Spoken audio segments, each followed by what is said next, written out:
झुंझुनू जिले में शीतलहर और पाले की वजह से सरसों की फसल पर सबसे ज्यादा असर पड़ा है, नुकसान हुआ है। जिले में लगातार 3 दिन पड़े पाले की वजह से सरसों की फसल में औसतन 40% से अधिक का नुकसान हुआ है। जिले में इस बार 2,89,000 हेक्टेयर में रबी की फसल की बुआई हुई थी। तो 40% से ज्यादा फसलें खराब हो गई। हालांकि राज्य सरकार की ओर से तमाम जिला कलेक्टर्स को एक आदेश जारी कर जल्द से जल्द गिरदावरी करवाने के आदेश दिए गए हैं, लेकिन किसानों को काफी नुकसान पहुंचा है। लगातार पड़े पाले ने किसानों की जो फलियों वाली फसलें हैं उन पर ज्यादा नुकसान डाला, जिसमें खासतौर पर सरसों प्रभावित हुई है।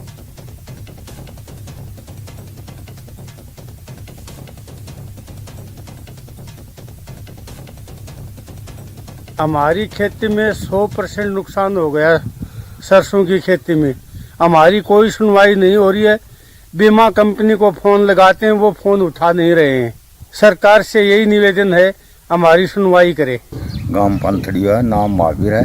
3-4 दिन पाड़ो पड़े, फसल को बर्बाद होगी। सरकार कुछ मदद करो। और अब खबर श्रीगंगानगर से, जहां पर पिछले 24 घंटे के दौरान सक्रिय हुए पश्चिमी विक्षोभ का खासा असर देखने को मिल रहा है। यहां पर पश्चिमी विक्षोभ की सक्रियता के चलते रात के तापमान में बढ़ोतरी देखी गई है। वहीं बीती रात को सादुल शहर, सूरतगढ़, पदमपुर, घड़साना, रावला क्षेत्र में हल्की बारिश और बूंदाबांदी भी हुई है, जिससे अब सर्दी यहां पर इस इलाके में बढ़ सकती है। तापमान में एक बार फिर से गिरावट आ सकती है। बहरहाल लोगों को लगातार परेशानी का सामना करना पड़ रहा है। भीषण ठंड के चलते जनजीवन प्रभावित है। तो हल्की बारिश और बूंदाबांदी जरूर दर्ज की गई है। तस्वीरें आपकी टीवी स्क्रीन पर है, श्रीगंगानगर की तस्वीरें। हालांकि कल रात को तापमान में बढ़ोतरी हुई है, लेकिन एक बार फिर से बारिश होने के बाद तापमान में गिरावट हो सकती है। हालांकि लगातार लोगों को इस बार सर्दी से दो चार होना पड़ा। भीषण सर्दी लोगों के लिए परेशानी का सबब बनी हुई है। प्रदेश के सरहदी जिले श्री गंगानगर में पश्चिमी विक्षोभ की सक्रियता का खासा असर देखा जा रहा है। जहां कल पूरे दिन आसमान में बादलवाई रही, तो वहीं बीती रात श्री गंगानगर जिला मुख्यालय सहित सूरतगढ़, पदमपुर, रायसी नगर, सादुल शहर, गढ़साना, रावला क्षेत्र में हल्की बारिश और बूंदाबांदी दर्ज की गई है। हल्की बारिश होने से किसान तबका भी काफी खुश नजर आ रहा है, क्योंकि इस समय काफी दरकार थी मावट की और पिछले काफी समय से किसान मावट का इंतजार कर रहा है। हालांकि जिला मुख्यालय सहित ग्रामीण क्षेत्रों में महज बूंदाबांदी और हल्की बारिश का ही दौर देखने को मिला है। यदि मैं आपको जिला मुख्यालय की तस्वीरें दिखाऊं तो देखिए, रात को हुई बूंदाबांदी और बारिश के बाद में सड़कों पर भी हल्का पानी आप भरा हुआ देखे जा सकते हैं। तो निश्चित तौर पर किसानों के लिए थोड़ी सी राहत भरी खबर है। रात में जिस तरह से बारिश हुई है और अभी मौसम विभाग के द्वारा एक और पश्चिमी विक्षोभ के सक्रिय होने की संभावना जताई गई है 22, 23, 24 जनवरी को। निश्चित तौर पर उस पश्चिमी विक्षोभ के सक्रियता के दौरान उम्मीद जताई जा रही है कि श्री गंगानगर सहित बीकानेर संभाग में और यहां तक कि पूरे प्रदेश में एक बार अच्छी मावट का दौर देखने को मिल सकता है, जो कि श्री गंगानगर के साथ साथ प्रदेश भर के किसानों के लिए अच्छा खासा रहेगा। तो चलिए आगे बढ़ेंगे। सीकर के रिंगस कस्बे के वार्ड संख्या 14 की भगवती कॉलोनी से चुराई गई बोलेरो कैंपर मामले को लेकर रिंगस पुलिस ने बड़ी कार्रवाई की। सफलता मिली है पुलिस को। हिम्मत सिंह के नेतृत्व में गठित की गई टीम की ओर से बोलेरो कैंपर चोरी करने वाले 2 शातिर बदमाशों को गिरफ्तार किया गया। गाड़ी को भी बरामद किया गया। पूछताछ में यह भी सामने आया कि बदमाशों ने इस गाड़ी को चोरी करने की योजना बनाई थी, जिसे वो मादक पदार्थों की तस्करी में इस्तेमाल करना चाहते थे। बोलेरो कैंपर गाड़ी हुई, उसकी चोरी होने के तुरंत पश्चात थाने पे एक टीम गठित की गई और जो अपराधी आए उनके आने जाने का रूट और जो जितने भी फुटेज मिले उनके आधार पर उनकी पहचान के प्रयास किए गए। जब टीम ने लगातार प्रयास किए तो सामने आया कि बनवारी मीणा जो एक शातिर अपराधी है और उसके साथी के द्वारा उक्त बोलेरो कैंपर गाड़ी की चोरी की गई है। कल नागौर में नावा के अंदर बनवारी मीणा की लोकेशन पाई गई, जिस पर टीम ने पीछा करके बनवारी मीणा को गिरफ्तार किया। और अब बात सीकर की, जहां पर नीमका थाना में फाइनेंस कंपनी के कर्मचारियों पर फायरिंग करने वाले 2 बदमाशों को पुलिस ने आखिरकार गिरफ्तार कर लिया है। आरोपी फायरिंग के बाद फरार हो गए थे। आपको बता दें कि कर्मचारियों ने एक बाइक को रोकने की कोशिश की थी। इस दौरान बाइक सवार बदमाशों ने कर्मचारियों पर फायरिंग कर दी। वहां से पैदल बदमाश भाग छूटे। हालांकि पुलिस ने ग्रामीणों के सहयोग से इन बदमाशों को पकड़ लिया है। इनसे पूछताछ की जा रही है। कर्मचारियों ने यहां पर रोका था। फाइनेंस कंपनी के कर्मचारियों पर फायरिंग की गई और इसके बाद बदमाश यहां से भाग छूटे थे। पुलिस ने इन्हें पकड़ लिया और इनसे पूछताछ जारी है।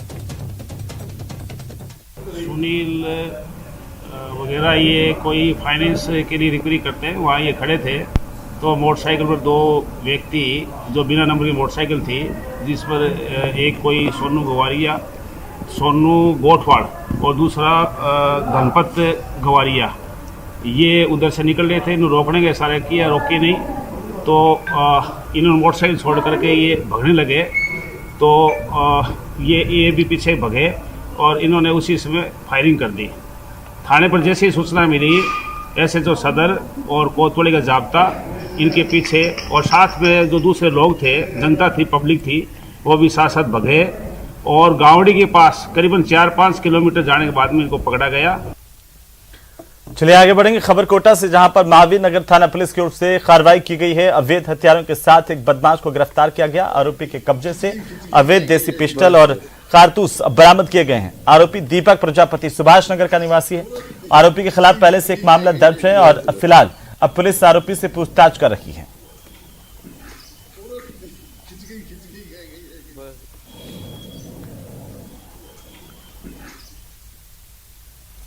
चलिए आगे बढ़ेंगे खबर अलवर से, जहां पर खनन माफिया के खिलाफ आवाज उठाना एक उप प्रधान को महंगा पड़ गया।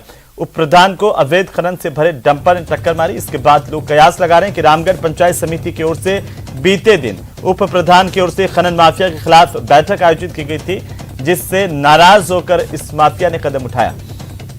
लोगों का यह कहना है कि ये सामान्य हादसा या जान से मारने की कोशिश, इसकी अब पुख्ता जांच होनी चाहिए। और बड़ी संख्या में लोगों ने मांग की है कि खनन माफिया के खिलाफ जल्द से जल्द कार्रवाई की जाए। मैं पहले भी आवाज उठा चुका हूं। हमारी स्टैंडिंग कमेटी की मीटिंग हुई थी। मैंने शुरू में गया था, प्रधान जी से ये कहा था कि प्रधान जी आप एक आध आदमियों को मरवा दो, बिना नंबर के डंपर चल रहे हैं। आज पुलिस प्रशासन मोटरसाइकिल का नंबर है, कागज है, जब भी उनका चालान काट रहे, पर इन डंपरों को कोई रोकने वाला नहीं है। मैंने सिर्फ आवाज उठाई, इसको दबाने के लिए ये षड्यंत्र करा गया है कि खनन माफियाओं ने, कि इसको कैसे कुचला जाए, कैसे इसका दमन किया जाए।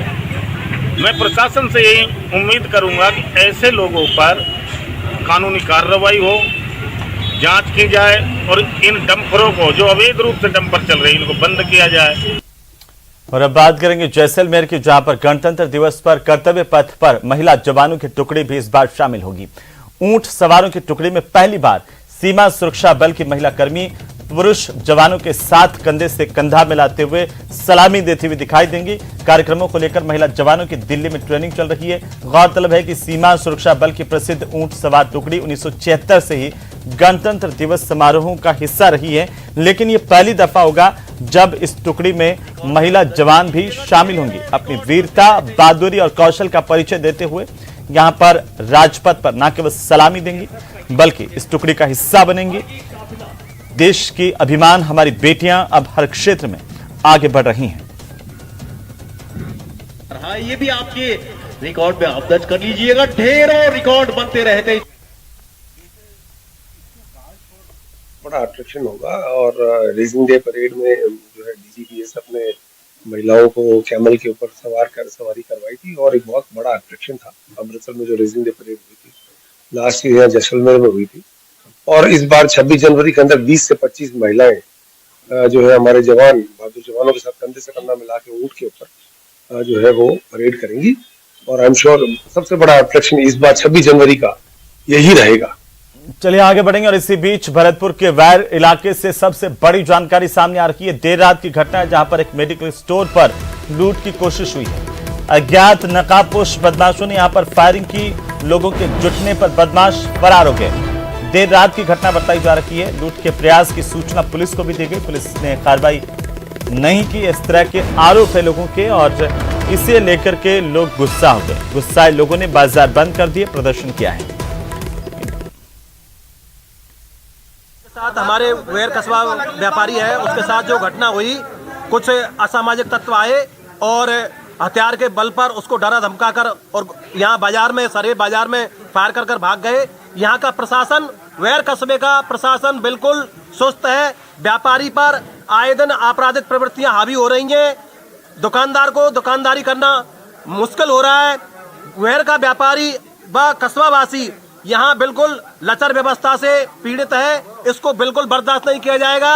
हमारे व्यापार मंडल की तरफ से काफी समय से जो पुरानी चौकी है उसको लेकर कई ज्ञापन दिए गए, उसकी मांग की गई, लेकिन उसकी कोई सुनवाई नहीं हो रही है। आए दिन अभी बैंक लुटी, व्यापारियों पर जो आपराधिक प्रवृत्तियां हो रही हैं, उनको हम मांग करते हैं कि प्रशासन जल्द से जल्द अपराधियों को गिरफ्तार करे और पीड़ित व्यक्ति को और व्यापारी को राहत दे। और इसी बीच अजमेर से बड़ी खबर मिल रही है। 2 करोड़ में घूसकांड प्रकरण को लेकर के निलंबित एएसपी दिव्या की कोर्ट में आखिरकार आज पेशी होगी। फिर से दिव्या मित्तल की आज पेशी होनी है। दिव्या मित्तल का रिमांड खत्म होने के बाद एसीबी की ओर से कोर्ट में दिव्या मित्तल को आज पेश किया जाएगा। दोबारा से पेशी होगी। 27 जनवरी को दिव्या को सम्मान भी मिलना था। ये बड़ी जानकारी हम आपको बता दें। घूसखोर एएसपी दिव्या पर एसओजी किस तरीके से मेहरबान है, उसकी बानगी सामने आई है। दिव्या मित्तल को सम्मानित किया जाना था और जैसे ये लिस्ट सार्वजनिक हुई है, आनन फानन में इस आदेश को बदला गया है। गिरफ्तारी के बाद सम्मानित सूची से नाम हटाया गया है। अब दिव्या मित्तल को निलंबित किया गया है। 2 करोड़ रिश्वत मामले से सुर्खियों में आई दिव्या मित्तल 26 जनवरी पर सम्मानित होने जा रही थी, लेकिन उससे पहले एसीबी ने दिव्या मित्तल को शिकंजों के पीछे धकेल दिया। और इसी बीच भरतपुर से बड़ी जानकारी, जहां पर 2 पक्षों में आपस में लाठी डंडे चले हैं। सीवर टैंक के लीकेज होने को लेकर दरअसल एक विवाद हुआ। देखते ही विवाद हिंसा में तब्दील हो गया। 8 लोग घायल हुए हैं। 2 लोगों के गंभीर रूप से घायल होने की भी जानकारी न्यूज रूम तक आ रही है। आपको बता दें कि घायलों को अब आईसीयू में एडमिट किया गया, जहां पर उनका इलाज शुरू किया गया है। मथुरा गेट थाना इलाके की घटना है। दोनों तरफ से जमकर लाठी डंडे चले हैं। मथुरा गेट थाना इलाके की बसंत विहार कॉलोनी का यह पूरा मामला। घायलों का अस्पताल में इलाज जारी है। पुलिस मामले को लेकर जांच कर रही है, तफ्तीश कर रही है। लेकिन बड़ी बात यह है कि सीवर टैंक के लीकेज होने को लेकर विवाद हुआ। उसके बाद जो स्थितियां बनी वो आपकी टीवी स्क्रीन पर देखिए। कैसे एक दूसरे पर लाठी डंडों के साथ हमला किया गया। कई लोग घायल हुए हैं। 8 लोगों के कुल मिलाकर के घायल होने की जानकारी आ रही है। 2 लोग गंभीर रूप से घायल हैं, जिन्हें आईसीयू में एडमिट किया गया है। ज्यादा जानकारी के साथ सहयोगी दीपक हमारे साथ फोन लाइन पर है। दीपक, क्या है आखिर पूरा मामला, क्यों इस तरीके से हिंसा हो गई, अभी क्या कार्रवाई हुई है अब तक? देखिए हेमंत, ये मथुरा गेट थाना इलाका है, वहाँ की बसंत विहार कॉलोनी, और वहाँ पर जो सीवर टैंक है उसके लीकेज होने के मामले को लेकर के जो है 2 पड़ोसियों में आपस में झगड़ा हुआ, जिसमें 8 लोग जो है घायल हुए हैं और 2 लोगों को गंभीर हालात में आईसीयू में जो है भर्ती कराया गया है। जो घायल है उनका आरबीएम अस्पताल में इलाज जारी है और पुलिस पूरे मामले की जांच कर रही है। जब ये पूरा घटनाक्रम हुआ उस दौरान पुलिस भी मौके पर पहुंची थी, लेकिन उसके बाद फिर से जो है जो पड़ोसी थे उनमें आपस में लाठी डंडे चले जम करके, और उस दौरान ये दोनों पक्ष के जो 8 लोग हैं वो गंभीर रूप से घायल हुए। और मामला सिर्फ इतना सा था कि जो वहां पर जो रास्ता था कच्चा, उसमें सीवर टैंक बना हुआ था और उसी दौरान खुदाई के दौरान वो सीवर टैंक जो है लीकेज हो गया और उसके बाद दोनों पड़ोसियों में झगड़ा हुआ। इस दौरान जम करके लाठी डंडे चले और उसमें जो है 8 लोग घायल हुए। घायलों का जो है अस्पताल में इलाज जारी है। पुलिस का कहना है कि पूरे मामले की जांच जो है वो की जाएगी और जिस आधार पर रिपोर्ट दी जाएगी उस आधार पर आगे की जो कार्रवाई है वो की जाएगी। अभी इस पूरे मामले में कोई भी रिपोर्ट जो है वो दर्ज नहीं कराएगी, क्योंकि जो घायल है उनका अस्पताल में इलाज चल रहा है। जी चलिए, बहुत शुक्रिया दीपक तमाम जानकारी के लिए। सीवर टैंक का लीकेज हुआ था और आपस में 2 पड़ोसी भिड़ गए, 8 लोग घायल हैं। इसी के साथ ही इस बुलेटिन में फिलहाल इतना ही। आप देखते रहिए न्यूज़ 18 राजस्थान, जहां पर खबरों का सिलसिला लगातार जारी है। नमस्कार।